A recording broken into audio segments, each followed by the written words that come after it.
Waalaikumsalam warahmatullahi wabarakatuh.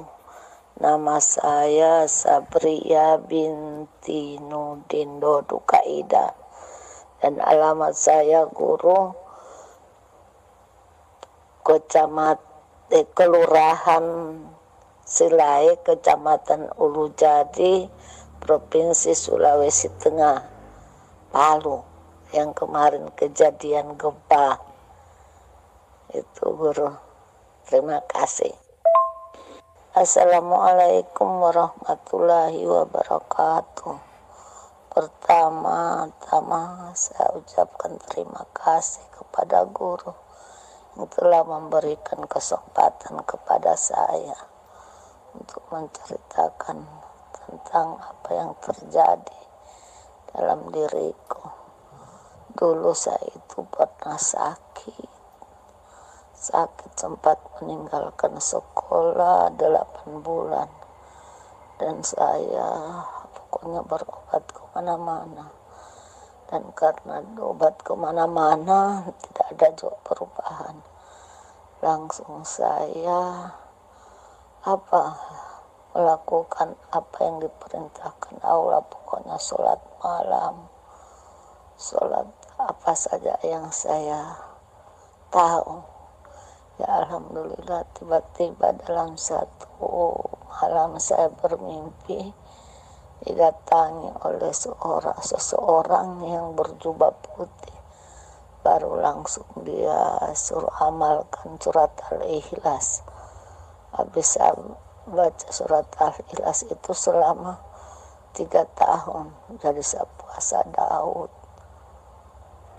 Malam itu saya tidur itu kadang cuman 1 jam. Alhamdulillah tiba-tiba 3 tahun itu saya berhenti, disuruh ganti lagi amalan la ilaha illallah Muhammadar Rasulullah.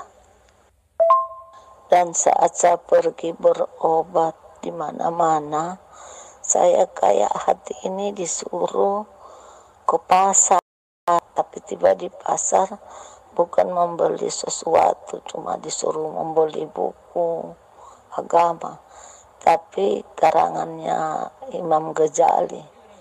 Awalnya itu saya disuruh beli tentang hati, judul buku itu hati. Dan kadang saya diajari kalau saya mau bangun itu sahur, hatiku itu ngomong, sesungguhnya yang memisahkan kamu itu memasukkan air ke mulut, itu sesungguhnya hanya atas izin Allah. Di situ saya bingung Guru, karena saya pikir saya kan tidak pernah tahu ilmu yang begitu. Akhirnya saya disuruh beli kayak buku makrifat. Begini dan ilmu ini sampai sekarang ini saya kayak gimana ya. Ya alhamdulillah, saya selalu berdoa, ya Allah hilangkan rasa keaku-akuan dalam diriku. Itu Guru yang saya alami, dan sampai sekarang saya ingin mendapatkan guru yang mursyid supaya bisa membimbing saya. Dan kadang hatiku itu ngomong, kalau dulu itu saya masih mengamalkan sholat malam, sekarang kan sudah tidak seperti dulu lagi. Kadang saya tahu itu orang sudah mau meninggal, atau anak di dalam kandungannya, atau kalau orang yang tidak berzikir, itu hatiku itu tahu. Tapi saya, apakah ini bisikan nafsu atau bisikan malaikat Guru? Jadi saya sekarang Guru mempelajari ilmu makrifat itu cuma buka-buka di YouTube, sampai saya ketemu YouTube-nya Guru. Begini, dan cuman saya masih mengamalkan sholawat, istighfar, la ilaha illallah. Tapi saya dengar penjelasannya guru. Apa sih, kadang saya juga gimana caranya bisa mencapai apa sih, mencapai rasa itu.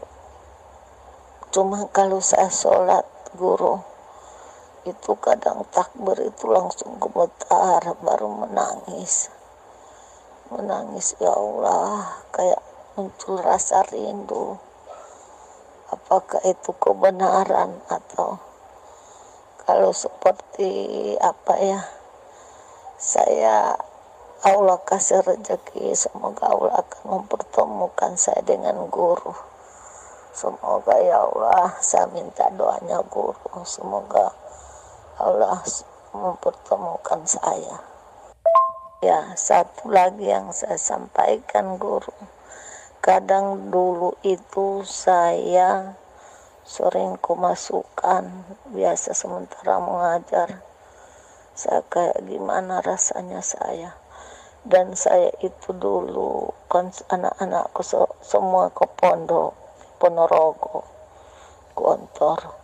Jadi saya 1 tahun sampai 3 kali ke Jawa.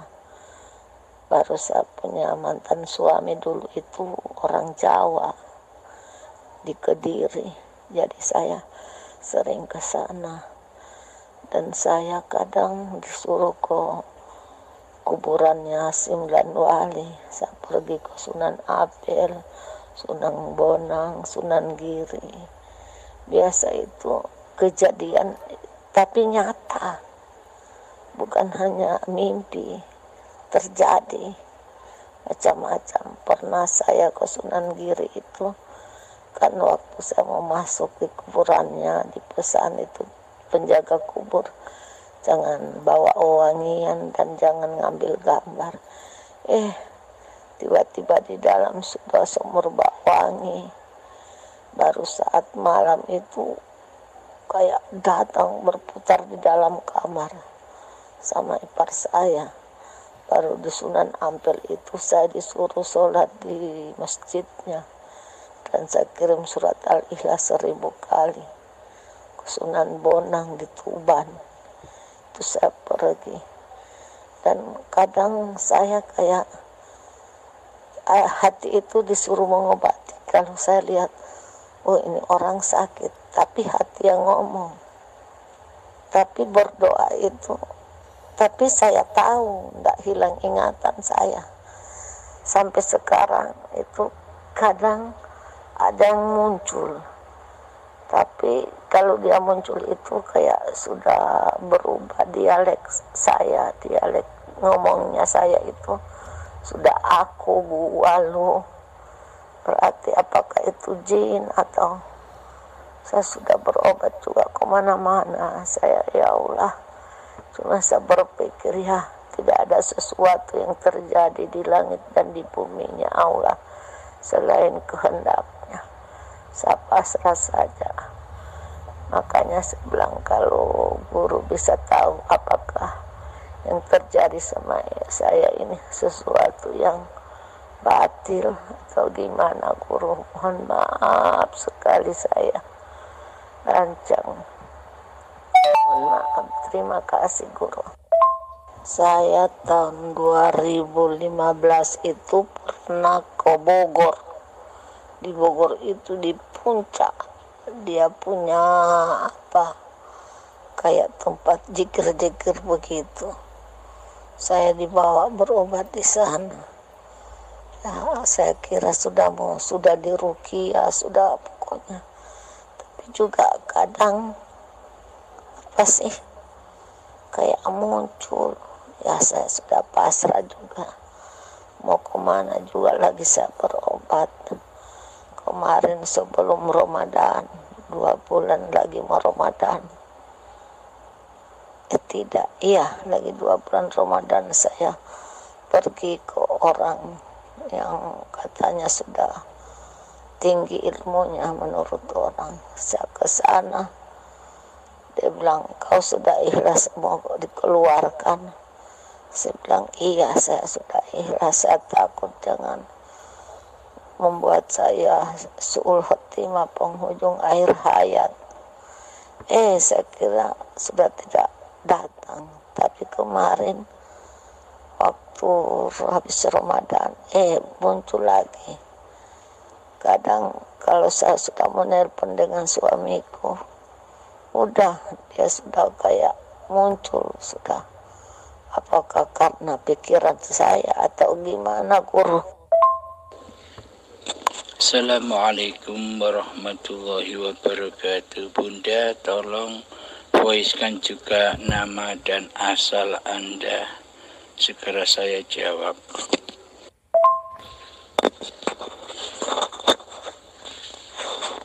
Alhamdulillahirrabbilalamin.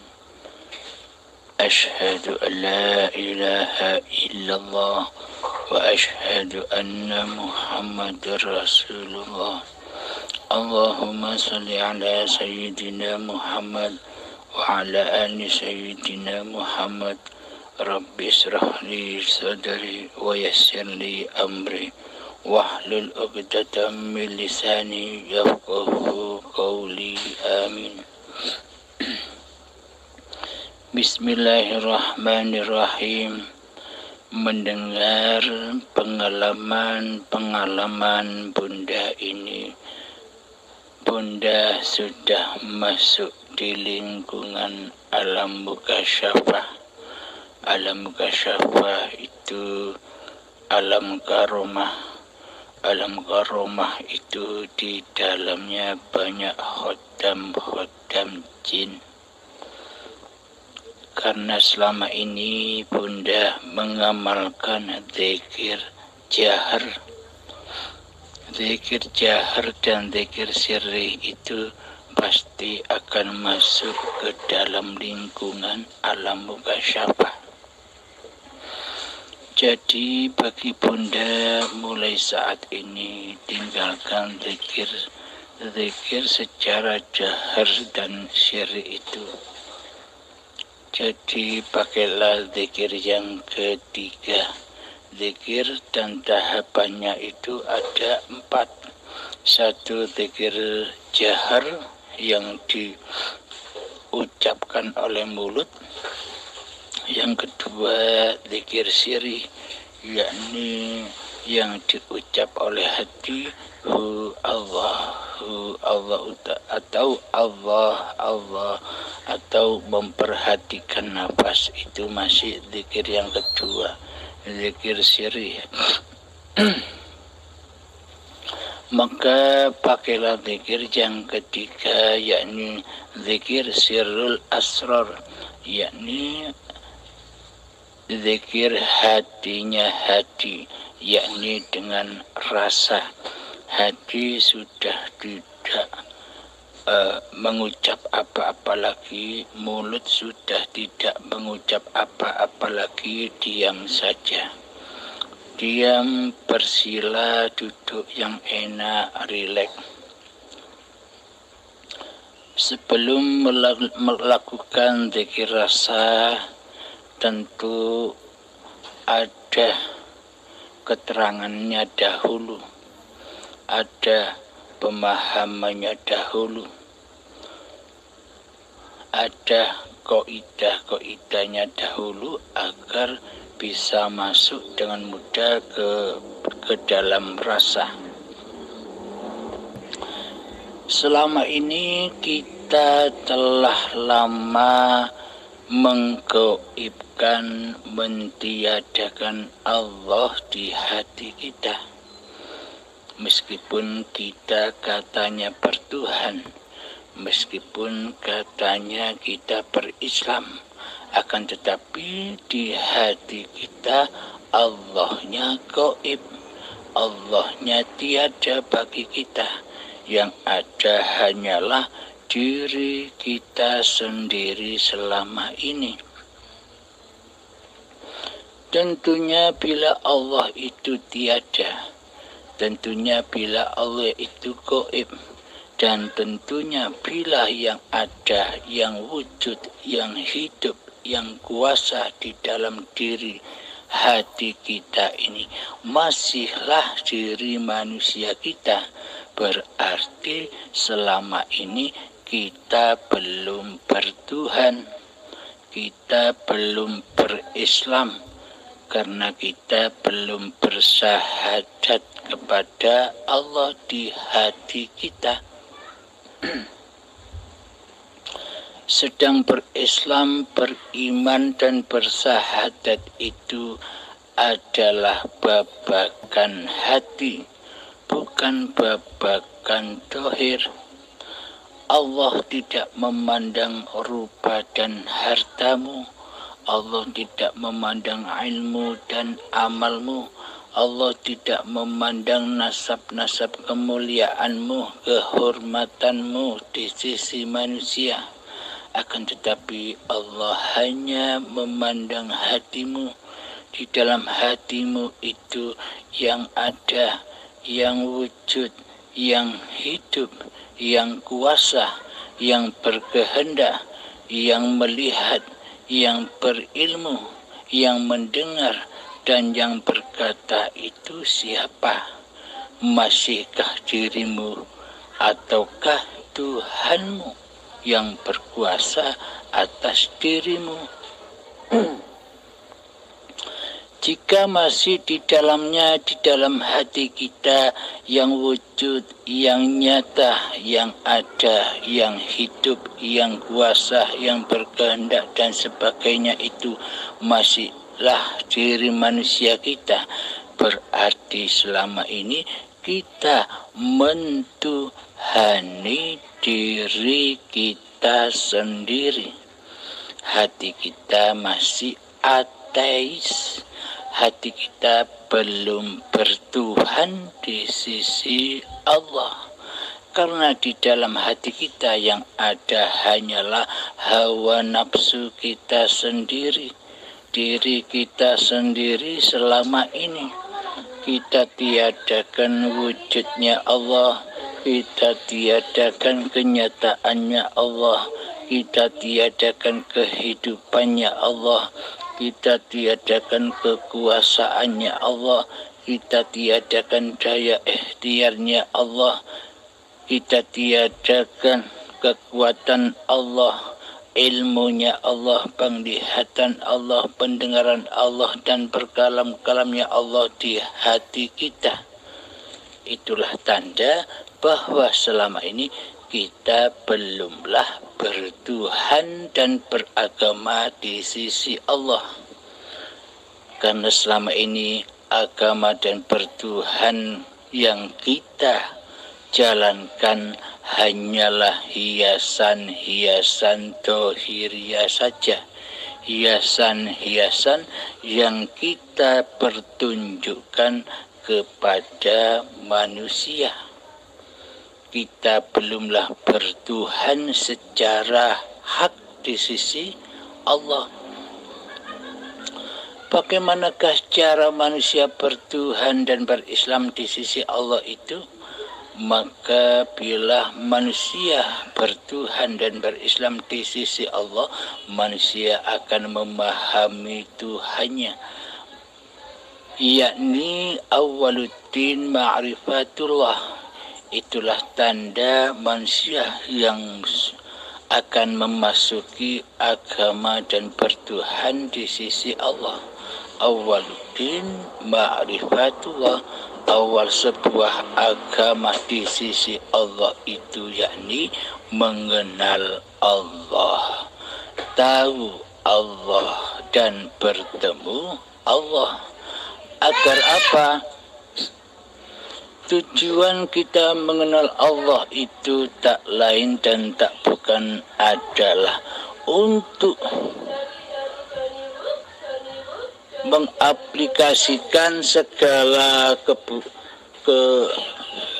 mengaplikasikan segala apa-apa yang kita bertuhankan selama ini, mengaplikasikan keislaman kita selama ini, mengaplikasikan persembahan dan pengabdian kita selama ini kepada Allah. Jadi kita ketika bertuhan akan selalu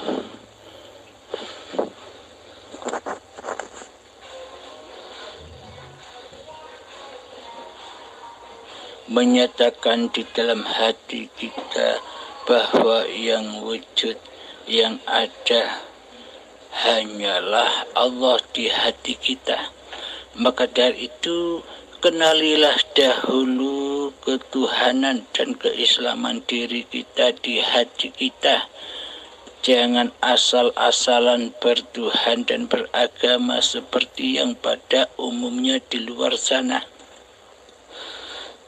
Maka untuk mengenal Tuhan, untuk mengetahui Allah sebagai Tuhannya seluruh manusia, maka man arafa nafsahu, barang siapa mengenal diri manusianya, faqad arafa rabbahu, maka ia akan mengenal Tuhannya. Man arafa nafsahu, barang siapa yang tahu siapa hakikat diri sejati manusianya, faqad arafa rabbahu, maka ia akan mengetahui hakikat diri Tuhannya. Man arafa nafsahu, barang siapa ia tahu bagaimana sifat-sifat diri manusianya di hatinya, faqad arafa rabbahu, maka ia akan mengetahui sifat-sifat diri Tuhannya di hatinya. Alhamdulillahirabbil alamin. Di dalam berislam, di dalam beragama, dan di dalam bertuhan tanpa tauhid, maka itu bukan dikatakan agama. Tauhid itu bagaimana? Tauhid itu mengenal Allah zat yang disembah. Bila kita selama ini tidak mengenal Allah zat yang disembah, lalu selama ini kita nyembah apa? Kita mengabdi kepada siapa? Tentunya selama ini kita salah dalam menyembah dan kita salah dalam mengabdi. Karena selama ini yang kita lakukan adalah menyembah dan mengabdi kepada hawa nafsu kita sendiri di hati kita. Semuanya hanyalah fata morgana, persembahan pengabdian kita selama ini kepada Allah hanyalah tipu-tipu daya iblis dan setan. Hanya fata morgana saja, tipu-tipunya hawa nafsu di dalamnya, karena kita tidak bertauhid. Karena agama yang dibawa oleh para nabi dan para rasul, khususnya Kanjeng Nabi Muhammad, adalah agama yang bernuansakan tauhid di hatinya. Hati selalu mentauhidkan Allah daripada mentauhidkan diri manusianya di hatinya. Hati selalu mengesahkan Allah daripada mengesahkan diri manusianya di hatinya. Itulah yang dimaksud tauhid. Bila kita tidak mengenal sifat-sifatnya Allah, bila kita tidak mengenal sifat-sifatnya makhluk, bagaimana mungkin kita dikatakan bertuhan? Apakah kita bisa menyembah dan mengabdi kepada Allah tanpa kita tahu sifat-sifatnya Allah, tanpa kita tahu sifat-sifatnya makhluk? Selama ini kebanyakan kita beragama hanyalah sampingan saja. Kita tidak pernah memperhatikan keberagamaan kita dan berketuhanan kita kepada Allah. Kita hanya ikut-ikutan saja. di dalam kehidupan bermasyarakat ini selama ini. Maka ketahuilah sifat-sifatnya Allah yang selama ini kita pakai, kita rampas, kita pergunakan untuk hawa nafsu kita selama ini. Selama ini kan yang terjadi, yang kita akui sebagai sifat diri manusia kita kan itu sifatnya Allah, bukan sifat manusia. Allah bersifat wujud, sementara selama ini manusia merasa dirinya yang wujud. Allah bersifat hidup, sementara manusianya selama ini mengakui bahwa hidup ini hidup manusianya. Allah bersifat kuasa, sementara ini manusia merasa dirinya lah yang paling berkuasa atas tindak laku badannya. Allah maha berkehendak dan berdaya upaya serta ikhtiar mengikhtiarkan makhluknya, sementara selama ini kitalah yang merasa punya daya upaya dan ikhtiar itu. Allah maha berilmu, sementara selama ini kitalah yang merasa berilmu.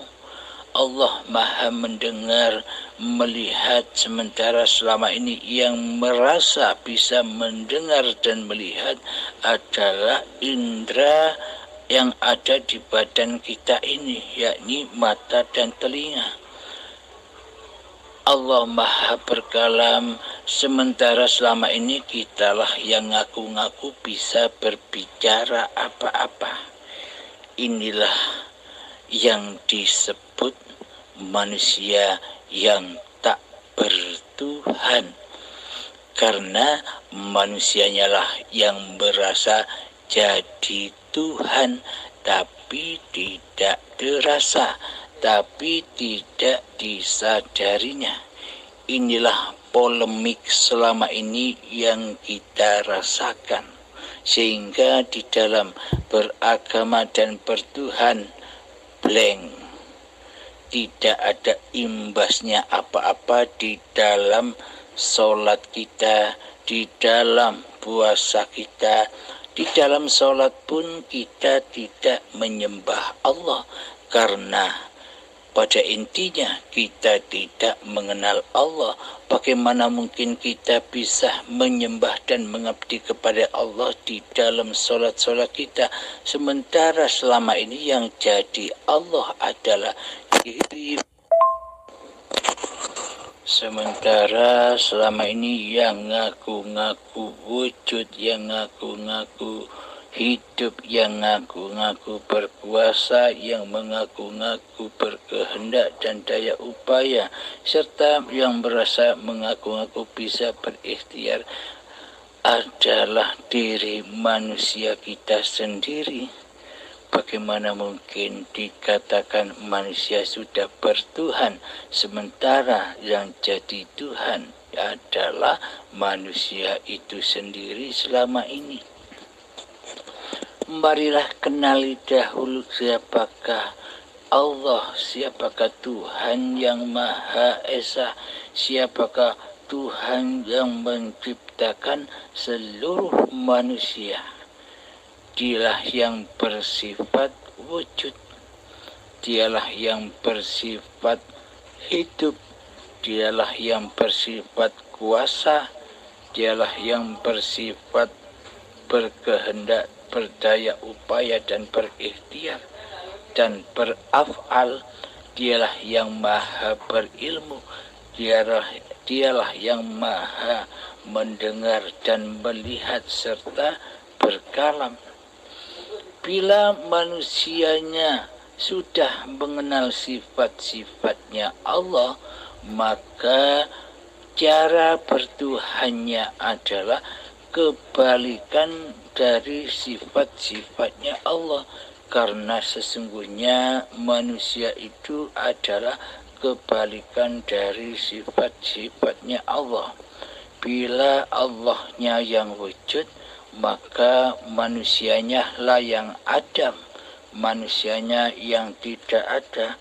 Bagaimana mungkin manusia merasa ada, sementara di hati manusia Allahnya, Tuhannya tiada di hatinya? Apakah demikian yang dinamakan bertuhan? Yang jadi Tuhan siapa? Manusianya ataukah Allahnya? Coba dipikir sendiri. Bila yang hidup ini Allah, bagaimana mungkin manusia juga hidup? Tentunya manusia wajib bertemu dengan sifat sejati dirinya yang mati. Jangan merasa hidup. Jika manusia di dalam hatinya merasa hidup, apakah manusia itu bisa merasakan kehidupan Tuhannya? Maka yang jadi Tuhan adalah dirinya sendiri di hatinya. Akankah manusia bisa bertuhan kepada Allah sementara manusia mentuhani dirinya sendiri di hatinya? Maka dari itu, mengenal Allah itu wajiblah mengetahui sifat-sifatnya Allah. Bila Allah yang berkuasa, maka manusianya sudah tak wajib punya sifat kuasa lagi. Inilah wujud nyatanya la haula wala quwata illa billahil aliyil azim.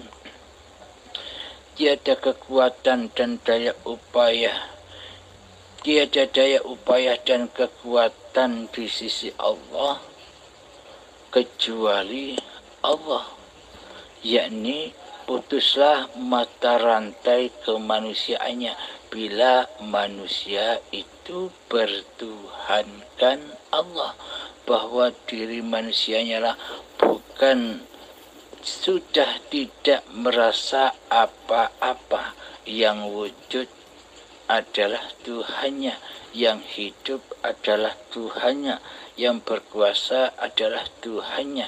Jadi kemanusiaannya sudah hancur lebur di hatinya.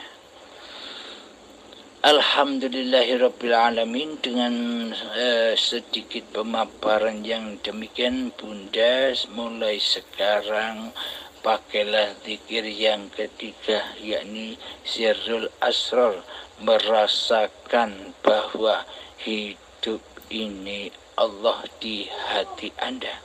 Jadi duduklah dengan rileks, pasrahkan kembali, persembahkan kembali bahwa hidup ini Allah, dengan rasa yang selama ini Anda akui sebagai rasa hidup Anda.